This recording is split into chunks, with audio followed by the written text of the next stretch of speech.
Welcome back to the podcast, everyone. This is episode number 34, Furniture Repair Business, The Details, Part 2. I didn't quite realize that I had so much stuff to say about furniture repair. Honestly, it's not my main part of my business anymore. In fact, it never really was part of my business. When I started this 20 years ago, I had no intention of doing furniture repair and kind of fell into it almost by accident. For probably the first, 5-8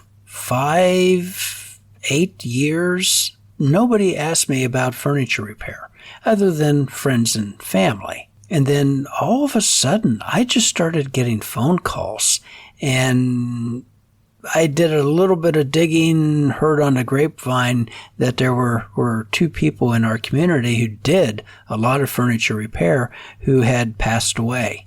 And they were gone, and people were searching. I didn't even list furniture repair on my website as something that I did, but I started to get the phone calls.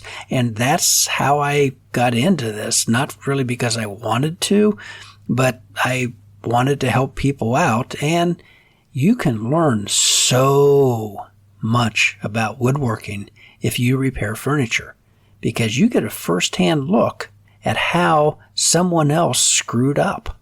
You can see that this leg broke because they allowed the grain to run out of the leg instead of selecting a piece of wood that had parallel grain.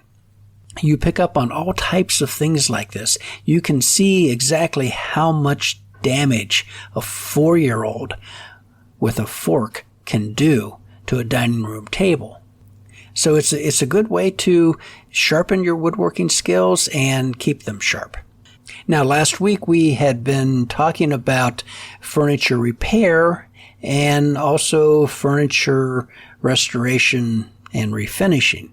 I'd like to talk a little bit more about furniture refinishing, because that's something that's going to creep up about 3 minutes after you open your business. So here we go.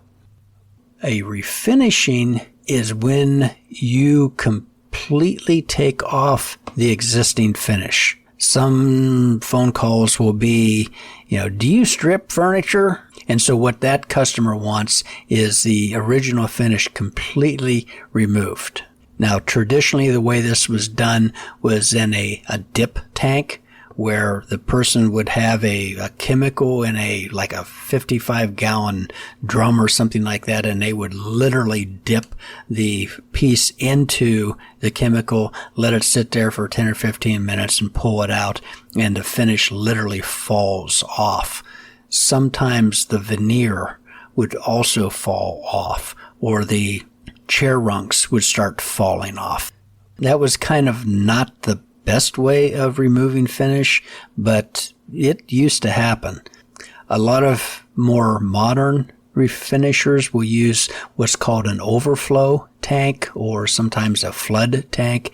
And this is usually a stainless steel basin that they can set a piece of furniture on, and then it looks almost like a garden watering wand that the chemical stripper is pumped up through, and it washes over the furniture piece, softening the finish, and you can use various techniques to remove the finish from there.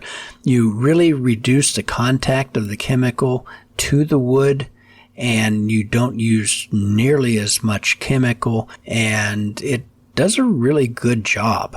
Now, currently, in this economy, chemical strippers are getting really, really expensive. Plus, the government has saw fit to pretty much outlaw methylene chloride strippers from the consumer markets.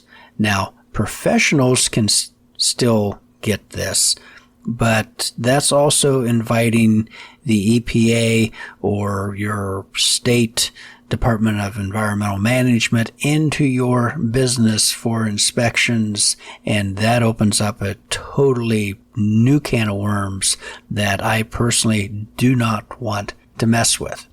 So the old methylene chloride strippers like Strip Ease did a pretty good job on most furniture. But we can't get that anymore. Most of the strippers now are some type of a citrus base that may work or they may not work. Sometimes, maybe.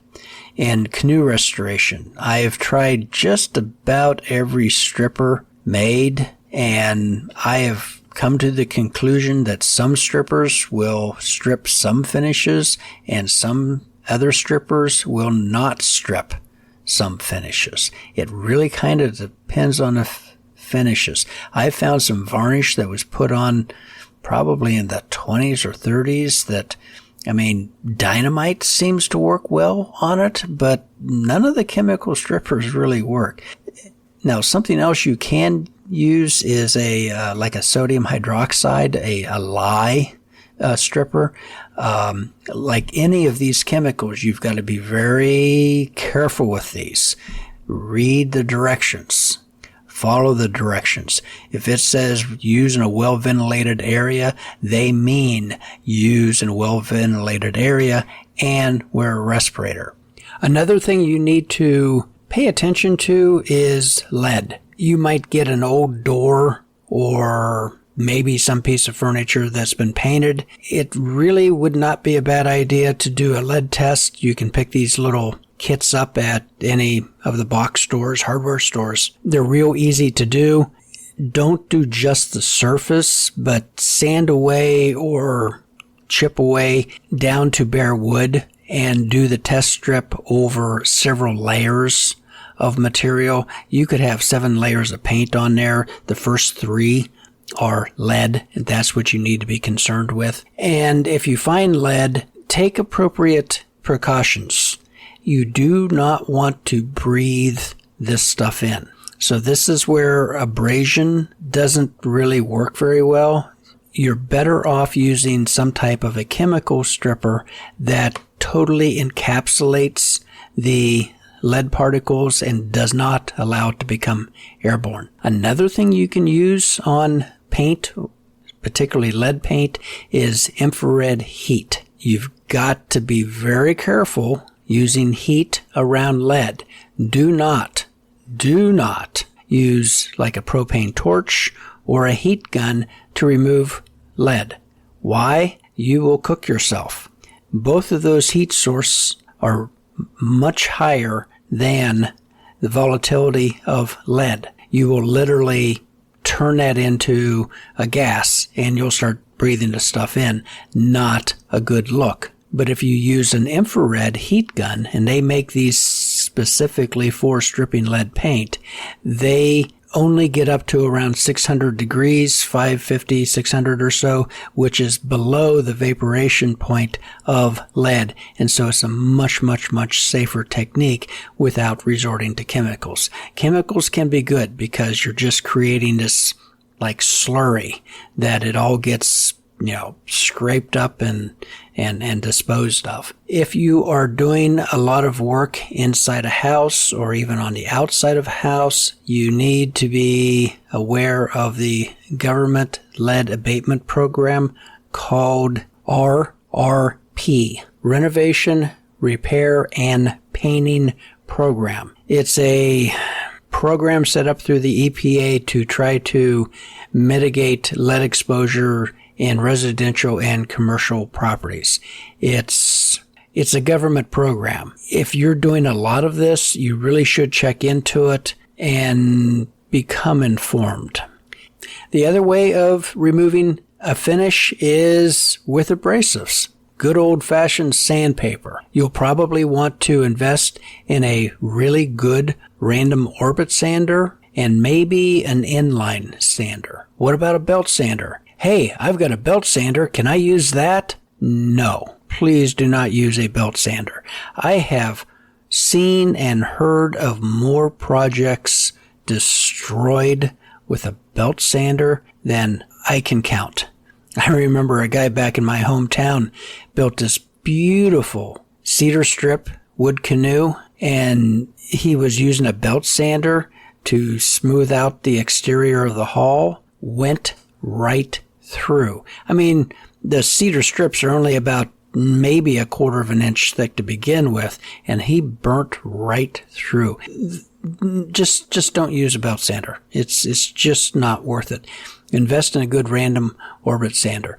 And this is where I'm going to throw my hat into the ring and suggest either a Festool or a Mirka style sander. I have an RO150. That's a 6-inch random orbit with direct drive. The thing will eat finish and wood. It's incredible. It's like having one of the old-fashioned circular sanders, if you remember those, that will just hog out a whole bunch of wood. It's almost like having a 4-inch angle grinder with sandpaper on it. This thing will remove wood quickly. Or switch it over to the random orbit mode, and you can get a finish-ready surface with just one tool. I also have an RO90. It's a 3-inch sander, which is fantastic for getting into small little areas that the big 6-inch can't get into. And it has a triangle sander attachment, which works marvelously. I've had a fine sander, the triangle oscillating, and you can get all the saw blades and cutting blades and scraping blades. Fantastic tool. Love the tool. But the Festool RO90 with the triangle attachment really does a far superior job. And a wonderful thing about Festool is dust collection. In fact, it might be a little too good because you don't need very much suction. I also have an ETS 125. That's a 5-inch random orbit. Nice little finish sander. But when I first got it, I brought it home all excited and hooked it up to the shop vac that I've always used and started sanding some wood just to see how it would do. And it was awful. I mean, not just like a few pigtails here and there. It was covered with pigtails. I tried everything and I could not get a good finish off of it. I was so disappointed. It's about a $200 machine. It's not their, top of the line, but, $200 for a 5-inch random orbit sander, you would think that it would do a pretty decent job. Nope. I took it back to the shop that I got it from and asked him about it, and he asked what vacuum I had it hooked up to. And I told him, and he said, you're going to have to build some type of a throttle for your vacuum because the shop vac pulls so much air that it will literally adhere the sander to the wood. There's so much down pressure generated from the vacuum that it pulls the grit down into the wood, and it has no choice but to leave scratches. And so I used some PVC pipe, built a throttle that I could adjust the airflow going through it, and worked wonderfully. I later bought a Festool vacuum. I think I have the MIDI, and it has an adjustable suction control on it. And so anytime that I'm sanding, I take the suction control down to bare minimum, and it does a marvelous job. Mirka does the same type of thing. They have some very, very good sanders, both electric and pneumatic. Pneumatic sanders have a lot going for them if you have a large air compressor. Not everyone does, so if you don't, personally, I don't think it's worth going out and buying a very large air compressor to run pneumatic sanders. Just stay with the electric. Mirka has some very good electric sanders, as do Festool.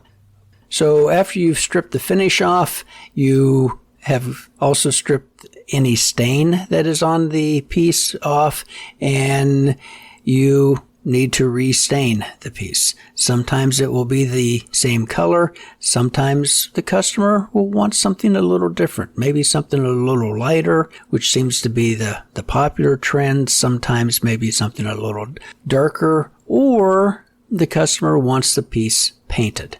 That's where the HVLP sprayer really shines. And then you have to apply a top coat. That's either an oil-based product or a waterborne product. I've mentioned on here before that I've really started to tune into the waterborne products for a number of reasons. Number one, they don't stink as much as the oil-based. The technical term is off-gas. You still need to use these in a well-ventilated area. You still need to wear a respirator when you're applying even waterborne, because there are VOCs. There's just fewer of them. But I've found that, especially doing any work in customers' homes, use a waterborne finish. They are going to love you for that. Almost all flooring finishes are waterborne now. They've been using waterborne finishes on everything from bowling alleys to gym floors to fancy high-end homes. It's all been waterborne finish probably for the last 20 or 30 years. They were the ones who really kind of pioneered that. Again, this is where an HVLP sprayer will really come in handy, especially if you're doing things like a dining room set where you have 6 or 8 chairs plus the table itself. HVLP will pay for itself in the time savings as opposed to finishing it by hand. So we have talked about repairing furniture, restoring furniture. Now let's talk about conserving furniture. Conserving furniture is different than the other two. This piece of furniture is so monetarily valuable or historically valuable that we don't want to screw it up. If we have an original Queen Anne chair from, the 1700s, it probably shouldn't be stripped and painted pink. Not a real good idea. Now, this comes down to property rights, and if a customer owns an 18th century Queen Anne chair and she wants it pink, she is entirely within her purview to have a pink Queen Anne chair. You might want to just discuss with the customer the ramifications of doing this, and a lot of furniture repair, restoration people would not do that. So the entire idea of conservatorship is to preserve the original for future generations. That's why you don't want a pink Queen Anne chair. Sometimes the best work you can do on a piece like this is no work.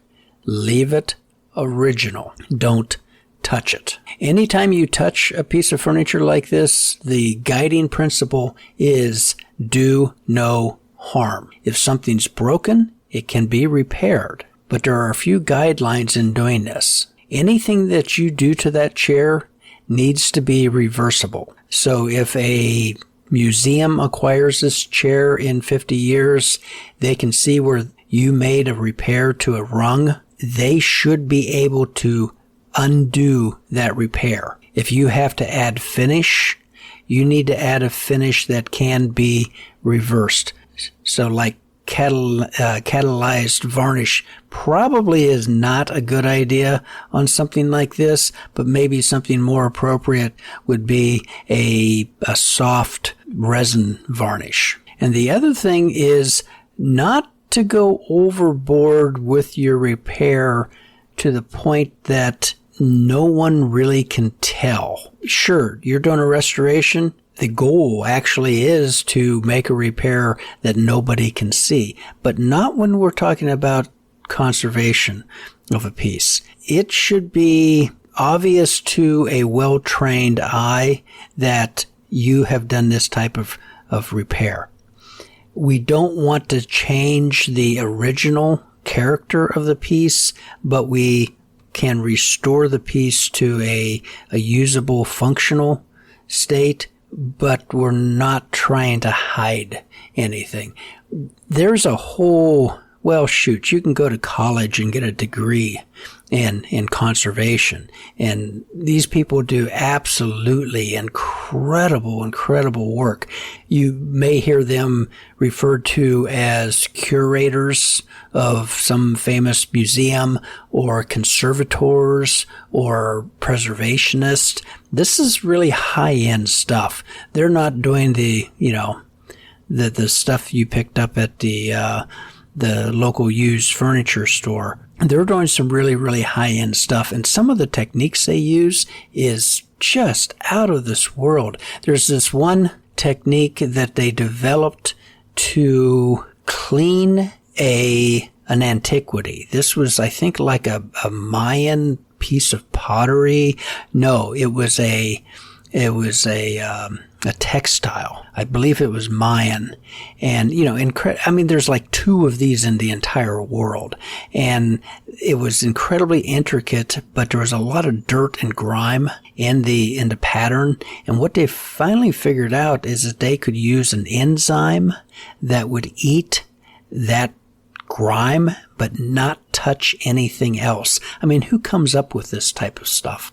Well, curators, conservators, and preservationists do. This is their business.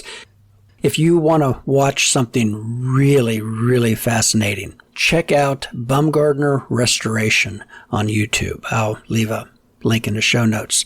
This is a gentleman who does conservation work on fine oil paintings, and it is incredible what he does. I mean, the way he can go in and clean and repair, and the care that he takes with each piece. You would be well versed just to watch a few of his episodes to see how he handles things and the process that he goes through. Really incredibly interesting.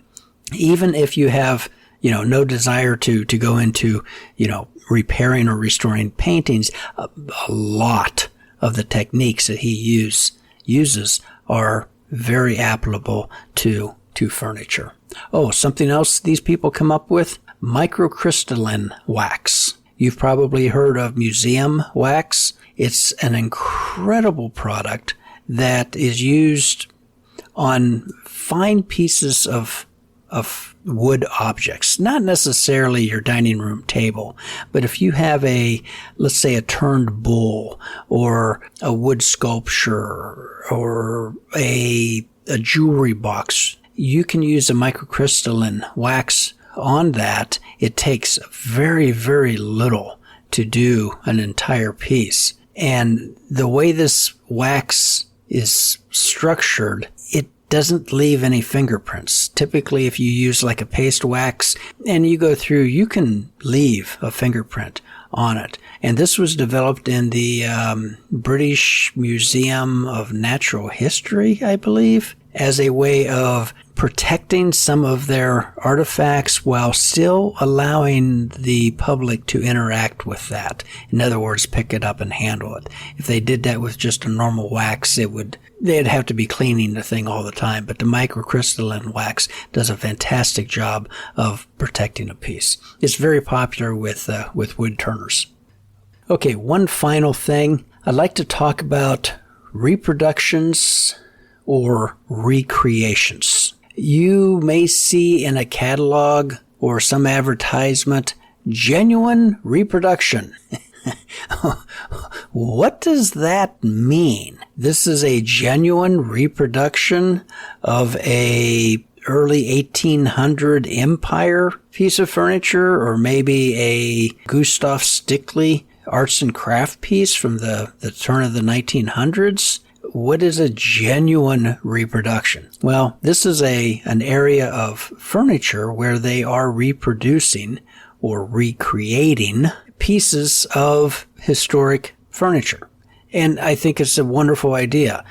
You can keep these pieces alive and in use and in front of the public and not just have things locked up in a museum someplace. There's always this dark side that if you're really good, you might be able to do a genuine reproduction. So good that it could be called an antique, and instead of getting $2,000 for a piece, you could get $20,000 for a piece.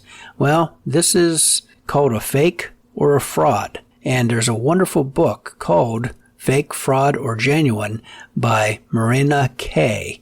There's a link in the show notes that talks about this subject, how different pieces of furniture have been faked for use in a fraudulent transaction in the past, and different histories of this, different techniques. If you're really getting into antique restoration, it would be a very, very good read for you. There's a very famous story of the Great Brewster Chair Scandal. Again, I'll leave a link in this. This was a gentleman in Maine who kind of got cranked off at some uppity experts, shall we say, and he set out to prove the experts wrong, to prove that they were not infallible. Well, okay, I'm not going to go into all the details of this. You can read this in the link. Basically, what he did, he reproduced an original chair from like the 1634, something like that, the early 1600s, and it ended up in the antique trade and eventually got bought by the Henry Ford Museum. And after he read that the Henry Ford Museum had paid, all this money for this chair, he started to kind of leak out that he had built a chair exactly like that. And it eventually got back to the people at the Henry Ford Museum that it's possible that they may have bought a fake. Well, at first, they strongly denied that there is any possibility that the chair they bought was a fake. Simply not possible. They are the experts. They know this is an original chair from the early 1600s. He challenged them. I have proof that I made that chair, and it is not what you think it is. And he challenged them to x-ray the joinery, and they accepted the challenge and did an x-ray of the joinery and came out with a statement that they had indeed bought a fake. Any idea how they knew? Well, this guy had used a modern drill bit to drill the holes for the rungs, and it had a lead screw where the original, built in the early 1600s, would have used a spoon bit that would have left a rounded hole. As soon as they looked at the x-rays, they saw that, yes, in fact, the hole had been drilled with a modern spur bit as opposed to a spoon bit. And the jig was up, so to speak. It's very interesting what they did after that, and I'll let you read the article and get the full thing.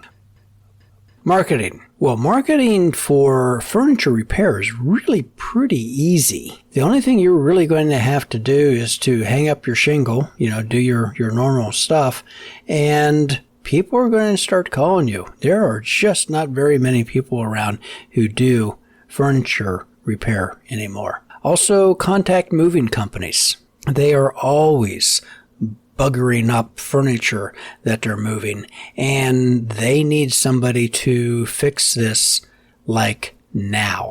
That's the one difficulty with working with furniture companies. You may get a phone call on a Sunday afternoon that they've destroyed something and need you to come and fix it. I can't say that would be great work, but it is something. If you're, just starting out, you could certainly see a lot of accidents that way. But if there's a lot of, moving companies in your area, you could definitely stay busy. I've had phone calls even from, like 50, 75 miles away, people looking for someone. You can also contact some of the big online furniture stores. Wayfair comes to mind. I've actually had calls from them that somebody had bought a piece of furniture from them and it arrived damaged. Would you go over and take a look at it and see if it's repairable or should we have to replace it? And they pay you for your time. They're actually very, very good about doing that. Also check out your local furniture companies, the retail stores, because, stuff happens. And something gets scratched, something gets dinged, and you can establish a really good working relationship with a couple stores. And, they could send you quite a bit of business. Museums, don't be afraid to reach out to them, because a lot of times they don't quite need a conservator, but it's a local item that has value in the local community, but the big museums would never want this, but there might be a little damage. It needs a little cleanup, something like that.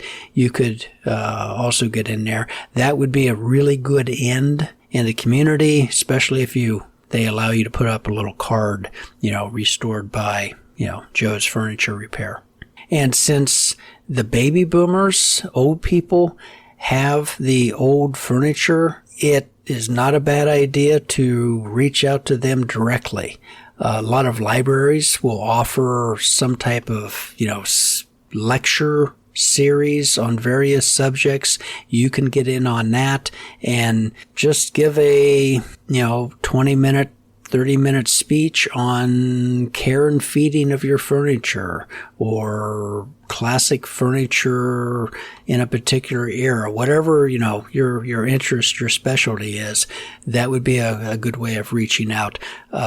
Service organizations like Rotary Club, they're always looking for a dog and pony show, for their meetings, and you could fulfill that very easily and generate a lot of business for yourself. I hope I've given you something to think about. I hope I haven't scared anyone away. Furniture repair involves everything. It's probably the most encompassing way of woodworking there is, because there's just so many different things you need to be good at. If you're not really good at something, let's say veneer, well, study that. There's tons of books. There's YouTube videos. You can go to workshops.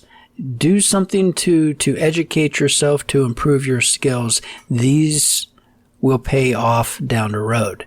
And since furniture repair and especially restoration focuses so much on the appearance of the wood and the color of wood, I would encourage you to take an art class at your local community college or art guild, something like that. I don't care if it's oil colors, watercolors, basic drawing, illustration, but learn color and how to use it and how to manipulate it. You'll find it just to be an excellent tool in your toolbox. So recommendations for the week. Oh, wow. I've got a lot of them. I mentioned the Bumgarner restoration videos. There's also the Brewster chair. You've got to read that. It's absolutely hilarious. I also mentioned the Fake Fraud or Genuine book. And there is a group, an organization called the Society of American Period Furniture Makers. This is a unique group of individuals who specialize in reproduction of early American furniture, and they are awesome. They put out a yearly publication that is worth every penny that you will spend on it. It's a little bit on the pricey side. It's literally a book, but I would highly suggest that you get involved with them. Even if you're not interested in building period furniture, the techniques that they use are incredible. Missed jobs, guess what? Furniture. Like I said, I'm not taking any furniture jobs right now, but I still get phone calls every week. So I hope you do consider going into furniture, you can dip your toe in it, or you could jump whole hog. I think an ideal situation would be for someone to open up a furniture repair, furniture restoration shop with an upholstery shop attached or nearby. Because a lot of times you'll get into upholstery. I didn't even mention that in the podcast. I do upholstery when I can't get anyone else to do it for me. But if you had both those bases covered, I think you could do just a bang-up business. So anyway, I thank you for listening, and you can reach out and find more information on the website, workingatwoodworking.com, or you can always give me a call. The number is in the show notes. Drop me an email or buy me a cup of coffee. Really appreciate it. Until next week, happy woodworking.